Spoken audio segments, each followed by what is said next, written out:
Hey, this is the Mortgage Minute for Tuesday, March 22nd. Well, we're going to talk about interest rates today and what's going to impact rates over the next short-term, long-term. The next time the Bank of Canada meets is April 12th. They had a meeting on March 1st and decided to make no change. There was a lot of speculation whether we'd see rates move on April 12th or not. Remember, when the Bank of Canada meets, they're going to determine the short-term variable rate mortgages. As I had predicted previously after the March 1st meeting, long-term rates actually came down a little bit. So again, we talk about the cat with 9 lives. I wrote an article about that a couple months ago because every time it looks like the market's about to turn and rates are going to go up, something happens and we get another life. Well, I'm going to look at 4 areas that are going to impact long-term rates. We always said that if the U.S. starts to recover, we're going to start to see the Bank of Canada make a move. And of course, the number one criteria for the Bank of Canada is looking at inflation. So in order for the Bank of Canada to make a move and increase rates, they're going to need to see inflation at or above 2%, which will require a good, strong, robust economy. According to our statistics, our numbers, domestically, Canada's fine. However, here are 4 things that will impact the Bank of Canada's decision. Number 1, global turmoil. Number 2, the strength and rate at which the U.S. will recover. Number 3, the Canadian dollar. And guess what? As of today, potential for a federal election? I don't know. Everybody loved the budget, right? Except for the 3 opposition parties, which may create some interesting things coming down the pipe.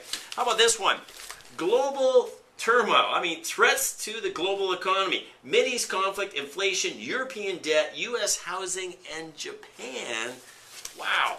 It's like a boxer. It's like Rocky Balboa taking hits on the chin here. Just when the global economy looked like it was steadily on the path of recovery, a handful of crises is conspiring to dampen growth and pose new financial turmoil. Again, U.S. home prices start to fall. U.S. home building drops as food and energy costs rise. So, what are the 4 things? Global turmoil. Well, I was talking to Benjamin Tall was having a meeting in Vancouver a couple of weeks ago and mentioned that whenever there's global chaos or uncertainty, that equals zero action by the Fed in the States, or in our case, the Bank of Canada.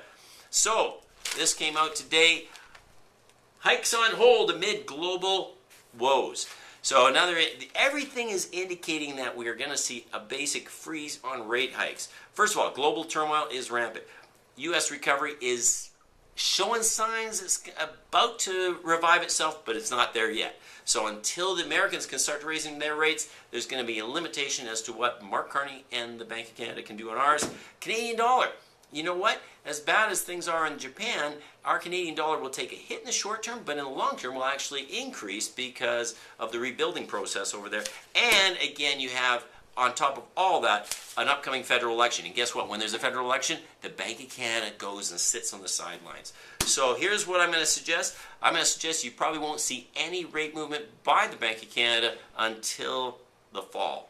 Look for a spring and summer with no movement, and the bonds will price that into the long-term rates, so very little or no movement in long-term rates. So again, if you're floating on a variable rate, guess what? You just got lucky, and well, such as it is, you've got a reprieve, you caught another life, so take advantage of it. Good time to pay down debt. Go to my website at peterkinch.com for more information. Thanks, bye for now.